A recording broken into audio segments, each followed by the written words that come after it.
You can't call your mom and ask how she handled a client who ghosted on an invoice. She's never had a client. You can't ask your dad how he decided what to charge for his first time. He's never had to put a price on it. Someone else always did that for him. Every decision you're making in this business right now, you're making first, not just first this year.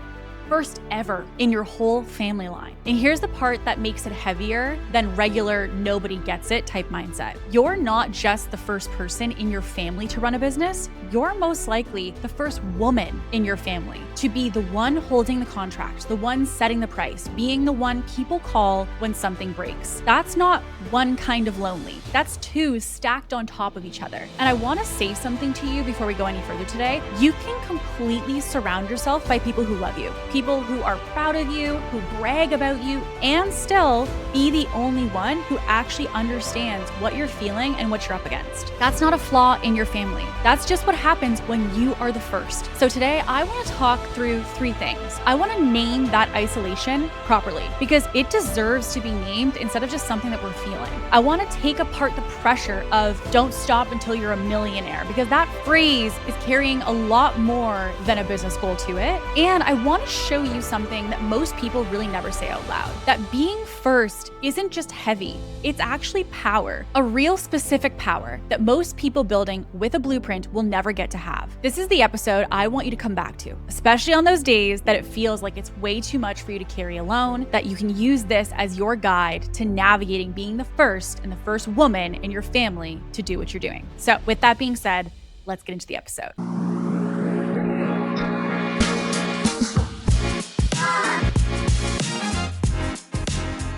Hello and welcome back to Ambitious. Today, we are talking all about what it actually means to be a first generation entrepreneur, or for many of you, first generation business owner who's also the first woman in your family to be a business owner. And I want to talk about this because I feel like it's something like in private conversations with friends, with family, that we know, we acknowledge, we're like, oh, we're the black sheep. We're the first person. We're the only one who's navigating this off-road path by ourselves. But we don't really ever truly give it the acknowledgement that it deserves. We talk about the fact, we joke about it, we yap about it with people in our lives, but have we really ever taken time to think about how that really feels and what comes up for us when we are the first woman, the first individual in our family? And how do we navigate that? As being that first person. I'm that first person. I'm the first woman in the last couple generations of my family who has been a female entrepreneur, self-funded business owner. And it sounds really cool as a headline, but there's a lot of emotions and a lot of feelings and a lot of realities that also come with that title. And I think one of the first things is that we have to kind of name what this really feels like, okay? Because your family can be your biggest cheerleaders. They can be your biggest supporters. They can be such a rooting team behind you. And also at the same time, two things can be true, which is the fact that they don't have a roadmap and they don't really maybe on a granular level truly understand what you're experiencing and what you're navigating. And honestly, that is because, especially when you're the first, there is no roadmap that's been established because nobody before you has done this. You are the roadmap. You are the one who's clearing the path and writing the path. And I think sometimes, even for myself, and I don't know if you resonate with this, but it can feel like you're being so misunderstood. You're like, I feel like nobody gets me or nobody understands me. And I used to think it was this root of, well, I'm just different and like I'm isolated and no one understands what I feel or what I'm navigating or what I'm going through. But then upon reflection, I really realized this is not about the fact that people don't desire to understand me. It's not about the fact that they couldn't even seek to understand me. The reality is they literally don't understand what I'm experiencing because they've never even been exposed to some of the realities that I'm exposed to. So I thought if someone was telling me about their climb of Everest, I can try to empathize with what they might be going through. I can try to think through things that they're experiencing. But the reality is I have no idea what they're navigating. And that's because I just have no exposure to it. I have no experience to it. So while I can seek to understand, the reality is I'm probably not going to understand to the same level that they would want me to. But it doesn't mean anything about them. It's just because I haven't been exposed to it. So there's also like this isolation, which is number one, of the fact that you're the first business owner and the first entrepreneur in your family. But then I feel like it's like a double whammy when you're the person who's the first business owner and you're the first woman in your family who's self-employed. And even sometimes, there's different labels of how you can think about this, but like for some people that I work with, they're also the first woman in their family to be a breadwinner. Like everything prior to this generation, and maybe this is true for you, your dad was the provider, your grandpa was the provider, right? Like how many generations prior to you was the woman the breadwinner? So there's a lot of firsts, right, that we're experiencing as somebody who is a business owner and who wants to potentially be the breadwinner or is the breadwinner, and all these new realities. And so I think there's also this like double whammy of not only am I the first entrepreneur, but I'm also the first person who's the breadwinner, and I'm also the first woman who's the breadwinner, right? There's a lot of layers to what this feeling comes down to. And I think the isolation that comes with this, the kind of black sheep feeling, is this hasn't been modeled. I often feel like I'm Bambi. I don't know about you, but I'm Bambi on ice. I feel like I don't know what it looks like. And it feels so weird to know that in so many other areas of your life, you have guidance, right? If you want to become a mom, you have a reference point, whether it's something you want to emulate or not, of how your mom was a mom to you. Or if you have a partner and you want them to parent your kids, you have your parents as a reference point. If you are going to school, you have a reference point of your parents who went to school. And you have these kind of points of reference from which to anchor your life and your decisions. And then when you just don't have that model, I feel like none of us really acknowledge like how that feels. Think about how much of your life has been molded by those around you being able to guide you, because they basically say, hey, I've taken the 5 steps in front of you. Here's my advice to you. It's like that wise old ancestor type of mindset, right? And then we never really ask ourselves, okay, well, how do we feel when we don't have that anchor? How do we feel when we don't have that guide? And what do we do about that? So I think there's this double whammy of I'm the first woman, I'm the first business owner. I have nobody to model this for me. And also no one who's modeled this for someone like me.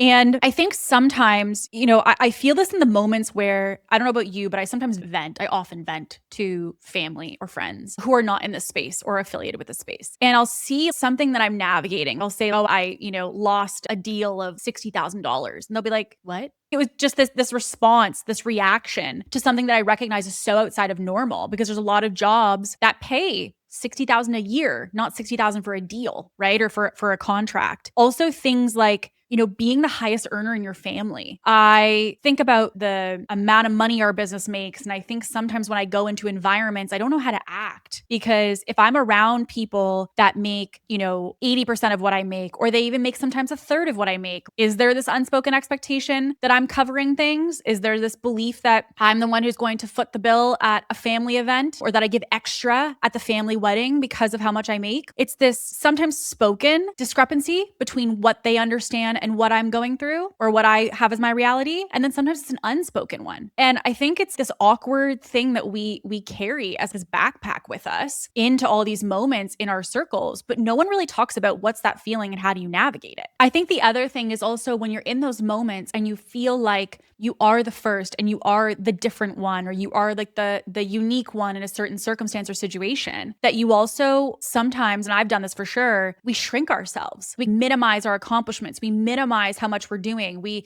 don't like to talk about it. We avoid it at those family or friend circles because we're like, it makes us uncomfortable, or it makes other people uncomfortable to discuss our success, our wealth, our achievements, our insert factor. And so I think it's really interesting because, part of this is that there's a story of where you came from, right? This is how I think about it, is like, there's a story of my origins, like why I'm here, why I do what I do, and how it all came to be. The other thing though that I recognize is that I am also the start of my future daughter or my future son's story. And this is really a changing of a chapter. It's a shifting of a storyline that is happening and starting with me. So I think when I shifted this belief of I'm the black sheep, I'm not like the rest, I feel like no one gets me, I feel like XYZ, I started to move away from I'm not like them to I'm starting this new wave of a new reality for my family, for a rewriting of past generations, but also generations to move forward, right? This is a pivot in the road that I have have created. And instead of me being like, oh my gosh, I have no map for this, it's, hey, you're making the map. Think about the power. Think about the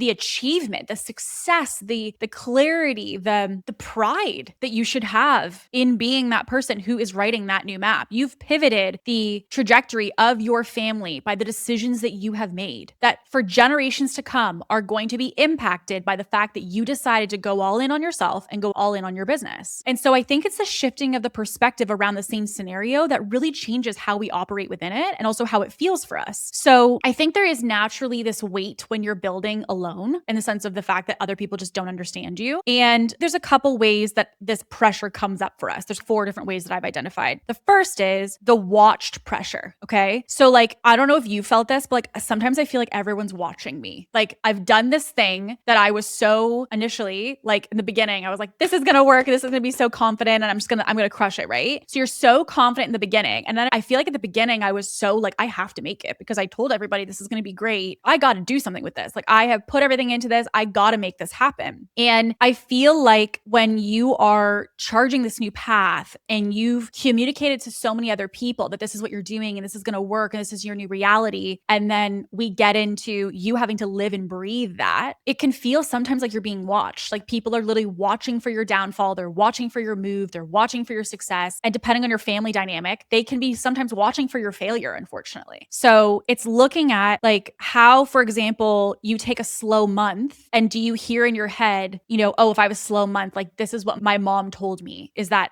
entrepreneurship is so unpredictable. Entrepreneurship is so inconsistent. Just because it's good now doesn't mean it'll be good in the future. And then you hit the slow month and you go, oh my God, my mom was right. Oh my God, like now I have to go to my mom and tell her and she's gonna be like, I told you so, right? It's this feeling of when you're in it, that you have to own every moment, that every decision, every reality, every circumstance becomes this verdict of who you are and your choices and your success and your intention. And so the feeling of being watched can also show up in this aspect of wins, right? So even when you have a win in something, talking about, that win and explaining it in a way that you don't feel like you have to over-explain your achievements or over-explain what you've done. I had a peer who for a while didn't tell their family about their business. And it was like this, wanting to kind of validate that the wins that they were proud of were enough of a win for their family. And that's why they had said to me, I feel like I have to really not boast, like they're all very true, the wins that she had, but the way that she framed it should be very granular and detailed about, because she's like, otherwise it's not that impressive to my family. And that kind of gives them further evidence and understanding that I am not as successful as they want me to be, or that they were right about my career. They were right about my decisions. And I think that, even recently I was telling somebody about a win that we had with our business, actually specifically with our podcast. And it was interesting. I was like really excited about it. We have an incredible team member, Kelsey, who does our podcast, and she had put in some effort and intention into things. And it just really, there was a huge win as a result of her effort. And I remember talking to somebody and saying how excited I was. And I'm just so proud of her. I'm so proud of the team. I'm so proud of myself. I'm so proud of all these things. And I was kind of going on and on about the fact that I was really excited about this win that we had. And someone said in passing as a joke, but it was like, we're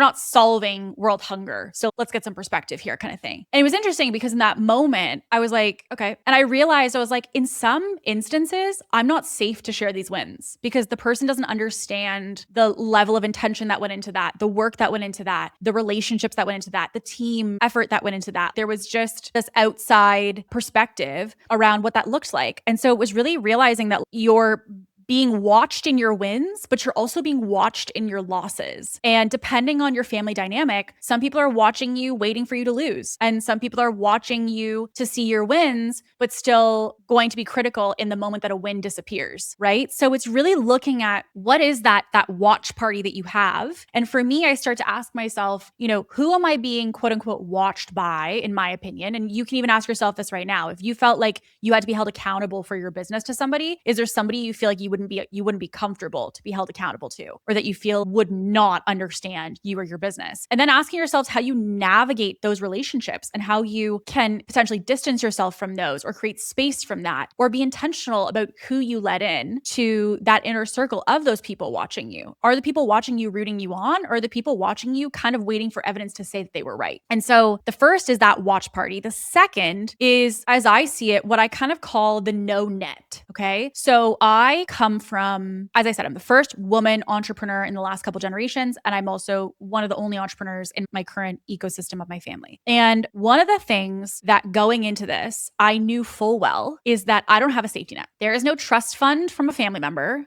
bailing me out of this. There is no money coming from any family anywhere for anything in my life. I've never had, financial, here's a gift I'm giving to you and, good luck. It's always been self-funded. It's always been self-directed. It's always been self-created. And I think the other pressure that I feel, at least, is that there really isn't a safety net. It's me. It's me. It's me to make sure that my team is good. It's me to make sure that I'm good. It's me to make sure that I can try to take care of my family and give them a better life. In many buckets, it's me. So knowing that it is me and knowing that there's no safety net, I have to ask myself, okay, well, how is that kind of manifesting itself into how I look at business and how I operate? Like, for example, it honestly does for me mean that oftentimes I struggle to take time off. I struggle to take time to go on vacation because if I'm not pushing us forward, if I'm not moving us forward, it typically means that we are not moving forward, which means that there is no safety net underneath me. I find sometimes even in moments I'll have scarcity around spending is a way that it'll show up for me because I'll think about, okay, well, if I spend this here, there's no safety net if I take on this level of risk. And being an entrepreneur is naturally inherently risky, but I think that risk is further exacerbated and further amplified when you know that there is no safety net. It's not if you take a risk and you have, oh, well, if this happens, I'm going to have to ask my family or somebody else to be able to bail me out. I fully recognize that I don't have that option. I am my current plan and I am also my backup plan. So I think it typically means that,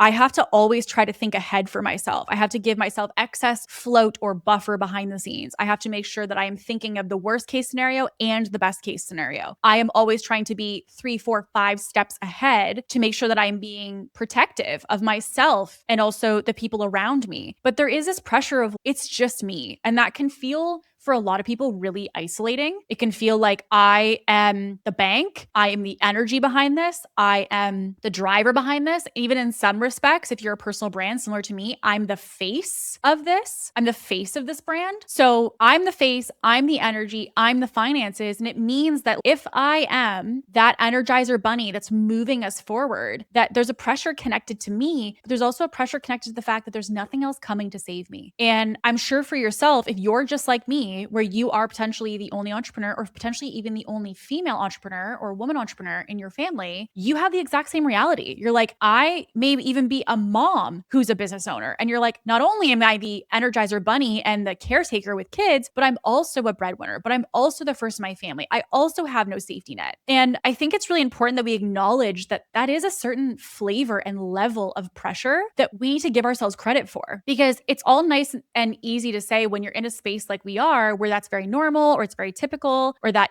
a lot of other people have that same reality. But the thing is, we're in this little cocoon. We're in this tiny little ecosystem of an online business that basically is us only seeing other points of reference of other people like us. If you go out into the larger world, into the larger scope of other people, you have to look at, you are really unique. You really are truly unique in the circumstances and the situation that you are experiencing. So I do think it's important that we acknowledge that having no net can lead to us having more pressure, making different decisions, operating our business differently. And I think we have to acknowledge it, because if you don't, it typically means that we're not giving acknowledgement and awareness to something that is ultimately our reality. And I think once I shifted away from frustration and annoyance of the fact that I didn't have a net, and I started to acknowledge it and therefore make decisions to protect myself, that's when I started to actually feel like I was in control again. That's what helped me to actually feel like I was like, okay, great, I'm doing this and I'm taking charge. I'm thinking about these things for my future. I'm getting back into the driver's seat. Because there was a part for sure, if I'm going to be really honest, where I was pissed. I was annoyed at the people who would have, oh, my family gave me X amount to do this business. And I'm like, I didn't have that. I was so frustrated. I was so pissed that it just felt like it was so much easier, or someone else had such a safety net that if they failed, they could just,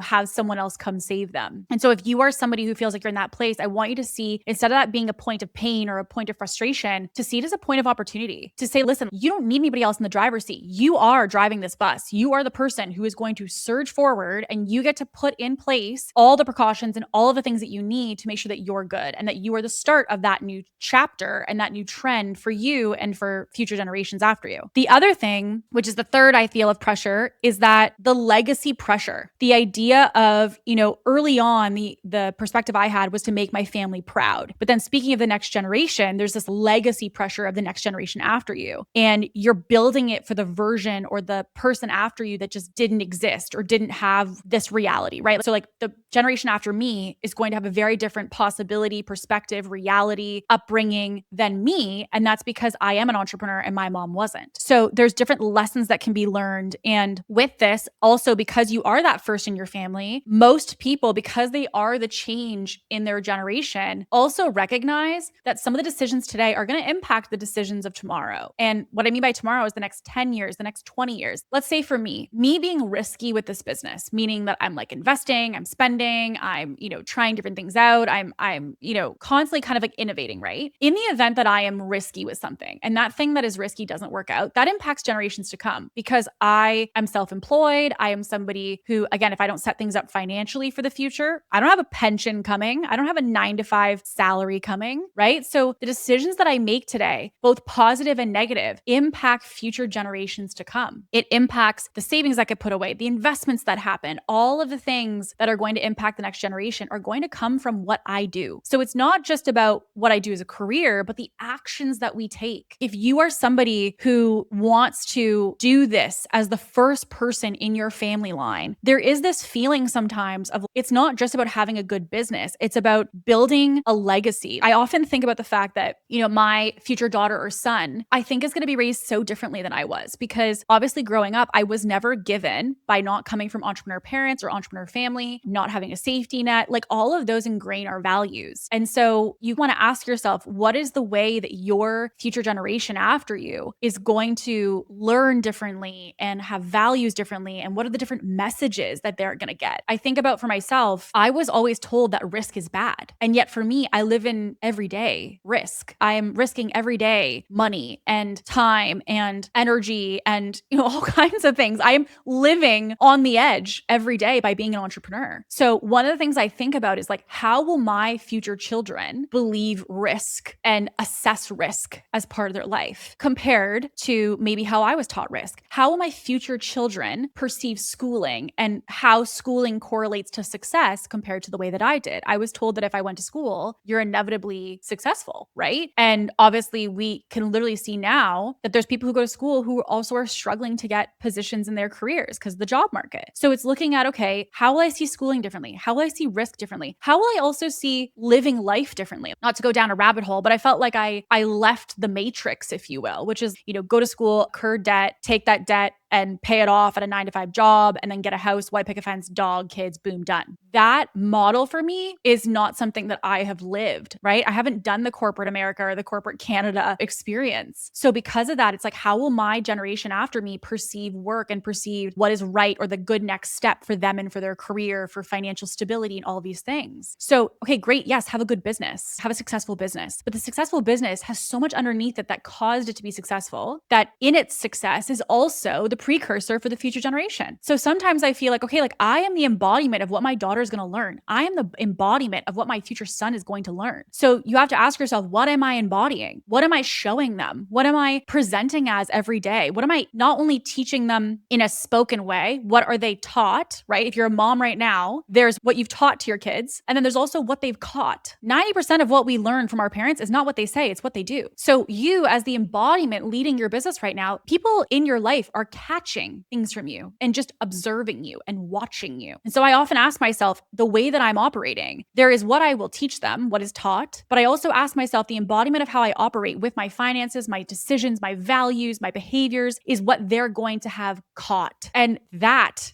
to me is like the greatest level of accountability, but it also comes with a massive amount of pressure because it means that I want to ensure that what they're catching from me is also what I want them to embody, what I want them to absorb as values and next steps and decisions. And so there is this legacy impact of knowing that you are the change of a future generation. How is that impacting the way that you show up? And what are you considering knowing that that is an intention for you? The third pressure, which is inevitable for many of us first generation entrepreneurs, is that we can't ask for help, right? Very rarely are you going to go to your mom or your dad or your sister and be able to say, okay, what should I do in this situation? And they give you actual tactical data rooted advice, right? You're often instead, most likely now, the person that your family calls for help. You're the person that they seek advisement from, they seek advice from and insight from. And ultimately, which is not really ever something that's acknowledged, but it kind of like shifts the dynamic, right? Like we often are seen as like we have something happen in our lives and we get support from our parents. We're struggling,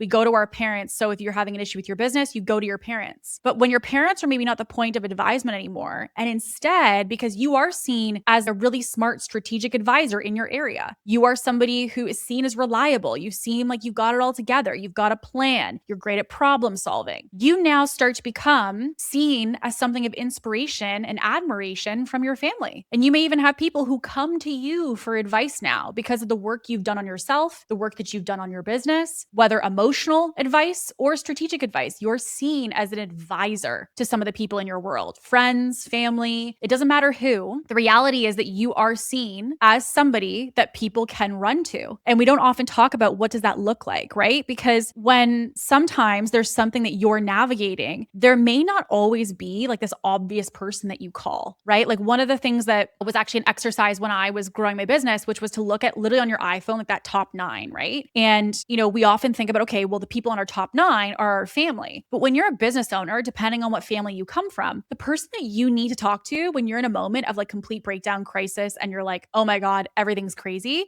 it may literally have nothing to do with calling your family. Like I was at a retreat and when I hosted this, we had everyone do this exercise to ask, who's your triage team? Who are the people that you call that are the people that you run to for advice when your back is against the wall and when you're struggling as a business owner? And so many people said, it wouldn't be my family. And they felt weird about that. They felt uncomfortable almost in a way to acknowledge that. And that's because I think we, again, have this unspoken expectation that our main support is supposed to come from our family. But what if the people in your family are not actually the people who are the most supportive for you? Maybe for some of you, it is in the sense of that you have someone that you're like, my mom's not an entrepreneur, but man, does she know what to do? That may very well be the case. But many people in this retreat and in this experience, what they recognized was they actually needed other entrepreneurs in their top 9. They needed other entrepreneurs in their advisory circle, that triage team, to help them in these moments of frustration, overwhelm, conflict, and problems to solve. So I also myself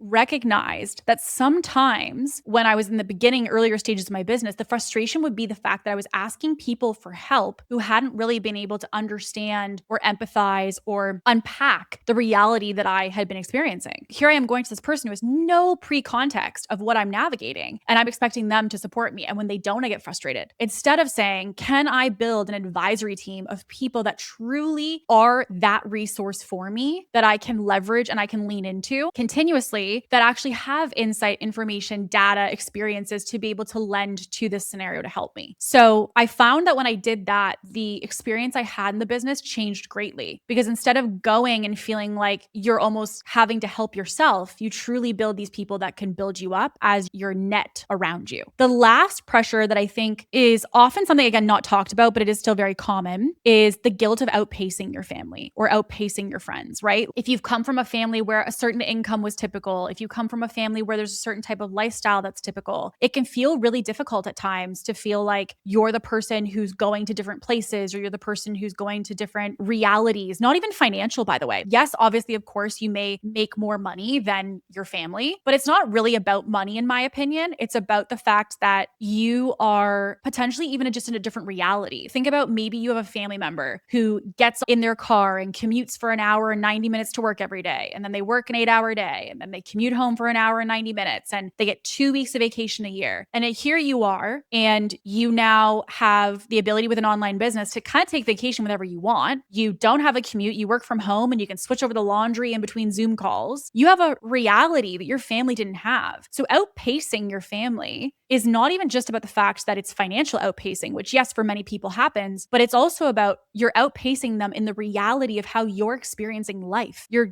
going into a different experience of the day-to-day of living that they haven't gone through, that they haven't been able to experience. And so you can feel so proud of who you've become and what you've achieved, and still feel in some regard this small ache every time that you have a conversation with someone who is a family member or who is your friend, that you feel like you start to hit the edge of what that person can relate to. Have you ever had that moment where you're in a conversation with someone and you're like, I want to talk about this, but then you have this voice in you that goes, oh, this is like so unrelatable. This is so not typical of 90% of society. And you start to kind of pull back on mentioning that thing, talking about that thing, unpacking that thing together. This is really where I find these pressures come up. They're in the small moments. The moment you don't have anyone to call, the moment you realize you've got no financial safety net, you are your safety net. The moment that you realize you're outpacing people in their lifestyle, outpacing people in their financial reality. And the sad part is, in these moments where we feel like we're outpacing,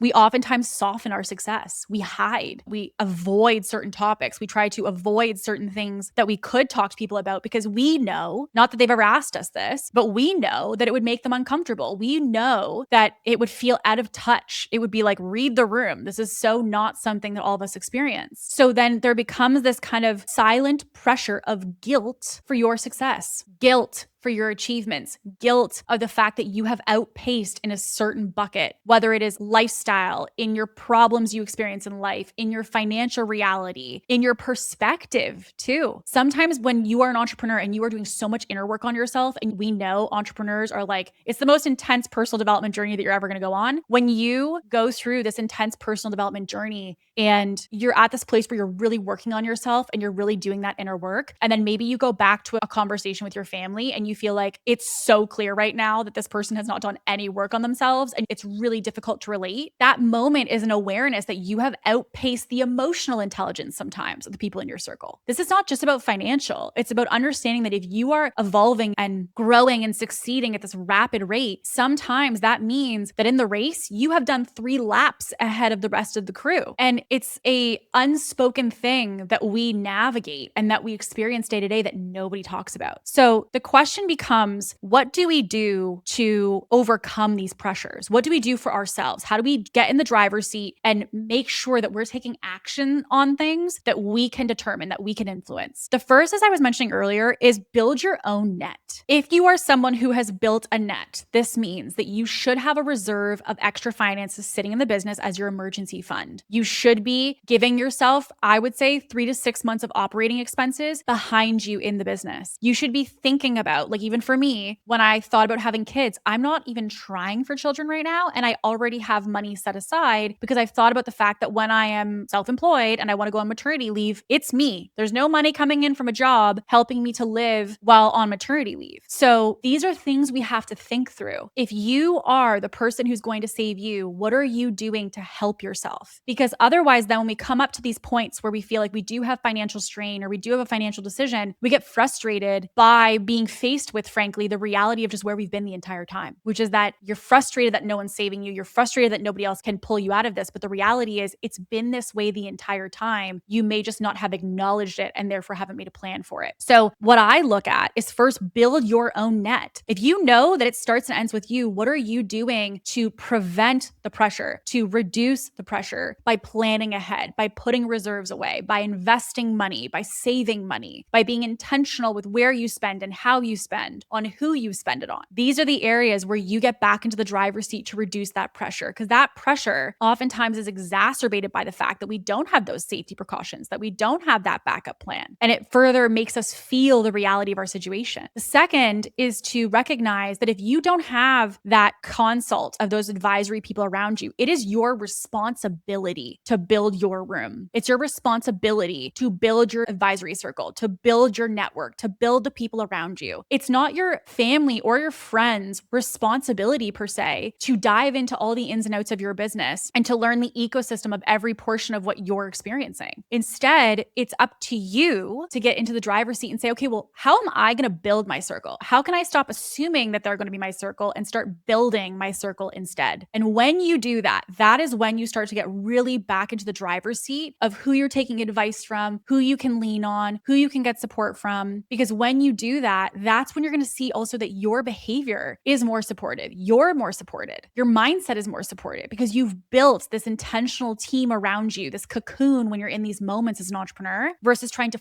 force that support somewhere else that maybe it's not actually a good fit. So we want to look at who are the people that you can talk to that you know when you call. They understand your business. They understand being an entrepreneur. They understand the risks. They understand your values. They understand a day in the life of your reality, and you trust them. You trust them to support you. You trust their advice. You trust their insights. And when they share something with you, you take that and you integrate it. If you have those people in your life right now, those are the people that you should call. And if you don't have those people right now, then that's actually your invitation in the next year, in the next 6 months to say, how can I build those relationships? How can I get into a mastermind? How can I, get a network around me? How can I go to a networking dinner or a networking experience? How can I build more intentional relationships online, even through social media, to not just be a passing comment on someone's page, but really develop relationships through online channels? You want to think about naming one person, two people, and looking at how are you nurturing those people. I don't need you to have 20. I don't need you to have 40. I honestly need you to have maybe 3 to 5 people minimum that you feel that you could lean on. For me, all of my advisory circle is in my top 9. They are the people that I would call on the worst day of my business, and I would trust every single person on that top 9 and their advice. And I've built it that way because that's where I go when I'm having a day or I'm having a moment. Those are the people that I call. Some of it is friends, some of it is team, some of it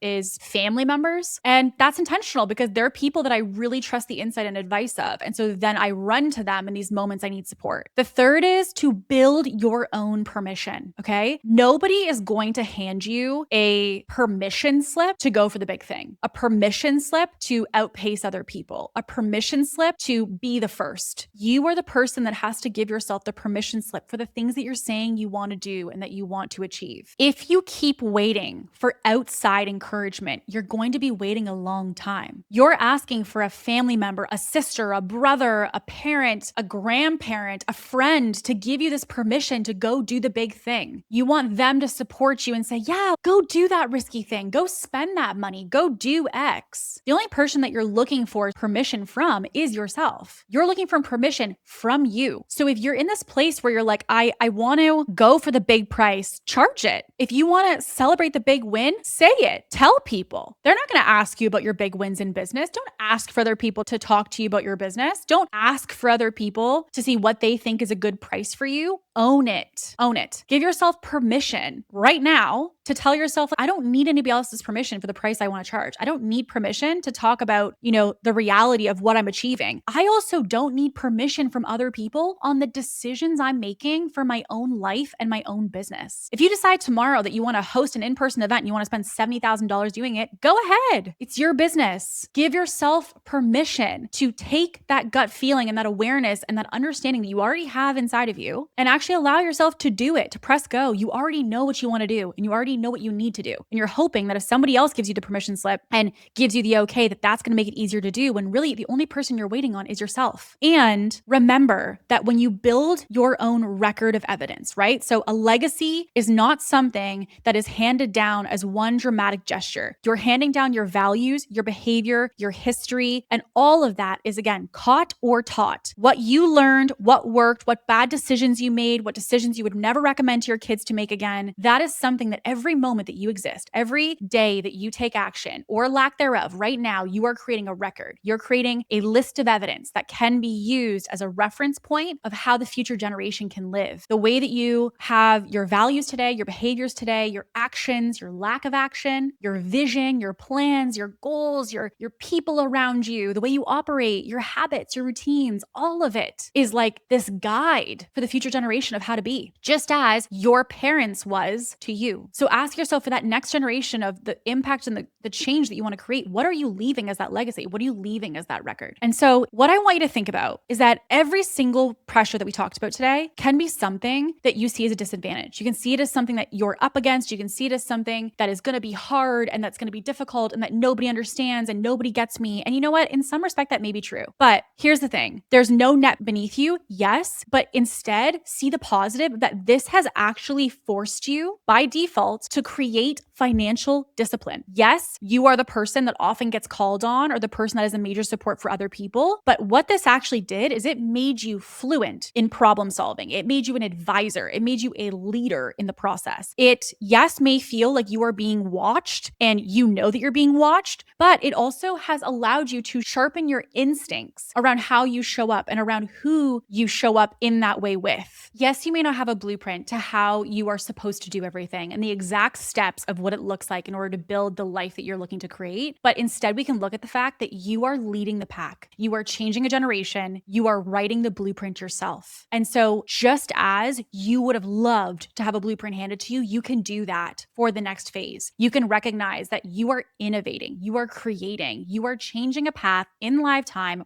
right now within your life and within your business. So my intention today was you don't need to resolve all of these parts of your story before you leverage it, before you use it. You are someone who is literally changing history within you and your life as well as your family. So I wanted today to be the permission slip that you've been looking for, to recognize, number one, that you are not alone. You are not the only person experiencing these pressures. You're not the only person who's feeling these things. I resonate with all of these, and myself, I've experienced all of them. But to also give you the boost, the motivation, the insight, and the direction that you can decide how this feels. Yes, you're a first generation entrepreneur. Yes, you are the first generation of potentially a female entrepreneur in your family, the first ever maybe. And instead of seeing that as difficult and resistance and hard, we can see this as opportunity. We can see it as a lens for us to create change for ourselves and for others. And so I ask that you look at, how can I look at this as something that you are building? Not something that is breaking you, not something that is difficult, but something that I am building. How can we shift our perspective to being that this is something I'm not being crushed by, but I am creating, and look at the opportunity that sits underneath that. And if you can, I am confident that you are going to have a very different experience in business, a very different experience with your family and friends, and a very different reality of who you see yourself as in the context of your life and of your business. So I hope today was helpful. With all that being said, we will see you on next week's episode. And as always, stay ambitious.